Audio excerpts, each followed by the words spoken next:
अपने सबसे खास से धोखा खाने के बाद लोग चाह कर भी किसी पर संपूर्ण प्रतिशत भरोसा नहीं कर पाते। यही सत्य है।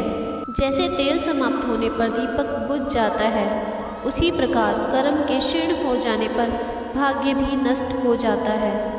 मौन सबसे अच्छा उत्तर है किसी ऐसे व्यक्ति के लिए जो आपके शब्दों को महत्व नहीं देता। मनुष्य जन्म लेता है तो उसके पास सांसें तो होती हैं पर कोई नाम नहीं होता। जब मृत्यु होती है तो उसके पास नाम तो होता है पर सांसें नहीं होती। इसी सांस और नाम के बीच की यात्रा को जीवन कहते हैं। ना किसी के अभाव में जियो, ना किसी के प्रभाव में जियो। यह जिंदगी है आपकी, अपने स्वभाव से जियो। धर्म चाहे जो भी हो, अच्छे इंसान बनो, हिसाब हमारे कर्म का होगा, धर्म का नहीं। तुम्हारा मोहग्रस्त होकर अपने कर्तव्य पद से हट जाना मूर्खता है, क्योंकि इससे ना तो तुम्हें स्वर्ग की प्राप्ति होगी और ना ही तुम्हारी कीर्ति बढ़ेगी। बुरा वक्त आपको जिंदगी के उन सच का सामना करवाता है जिनका आपने अपने अच्छे वक्त में कभी ख्याल भी नहीं किया होता है। किसी दूसरे के जीवन के साथ पूर्ण रूप से जीने से अच्छा है कि आप अपने समय के भाग्य के अनुसार अपूर्ण जिए। जीवन को भगवान से जोड़ दो, सब भगवान पर छोड़ दो। शांत रहना सही है पर जब गलत हो तब नहीं। खुशियाँ मन की एक स्थिति है, बाहरी दुनिया से इसका कोई लेना देना नहीं है। जीवन न कल में है न आज में है, जीवन इस पल में है। इस पल का अनुभव ही जीवन है। हम दुनिया से कभी शांति नहीं पा सकते जब तक हम अंदर से शांत ना हो। मनुष्य को मोह माया में पड़कर अपने कर्तव्य को नहीं भूलना चाहिए। मनुष्य की इच्छाएं अनंत है। यदि इच्छाएं पूरी नहीं होती तो क्रोध बढ़ता है और इच्छा पूरी होती है तो लोभ बढ़ता है।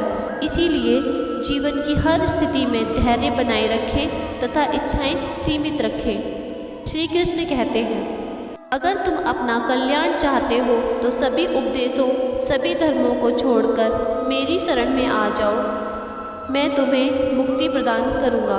कर्मयोगी अपने मन और बुद्धि की शुद्धि के लिए अपने शरीर, मन, बुद्धि और इंद्रियों के साथ आसक्ति रहित होकर कर्म करते हैं। हे अर्जुन, मैं सर्वज्ञ हूँ, मैं इस सृष्टि का रचनाकार हूँ। मैं भूत, वर्तमान और भविष्य के सभी प्राणियों को तथा उनके विचारों को जानता हूँ, किंतु वास्तविकता में कोई मुझे नहीं जानता, ना ही समझता है।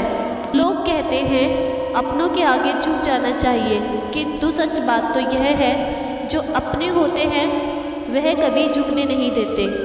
परिवर्तन ही प्रकृति का नियम है। यह प्रकृति है जो सभी गतियों का कारण बनती है। अहंकार से मोहित मूर्ख उस धारणा से धारण करता है जो कहती है मैंने किया। गर्मी और ठंड, सुख और दर्द की भावना इंद्रियों के अपनी वस्तुओं के संपर्क के कारण होती है। वे आते हैं और चले जाते हैं। चिरकाल तक आपको उन्हें स्वीकार करना चाहिए। पूर्ण लगन के साथ अपना कार्य करो, लेकिन उसके फल की इच्छा मत करो, क्योंकि जब आप फल की इच्छा करते हो तब कहीं न कहीं आप अपने कार्य से पूर्ण रूप से समर्पित नहीं हो पाते। गति के लिए चरणों पर ध्यान देना आवश्यक है, किंतु प्रगति के लिए सदैव आचरण पर ही ध्यान देना चाहिए। जिसका मन उसके वश में नहीं, उसके लिए उसका मन शत्रु के समान है।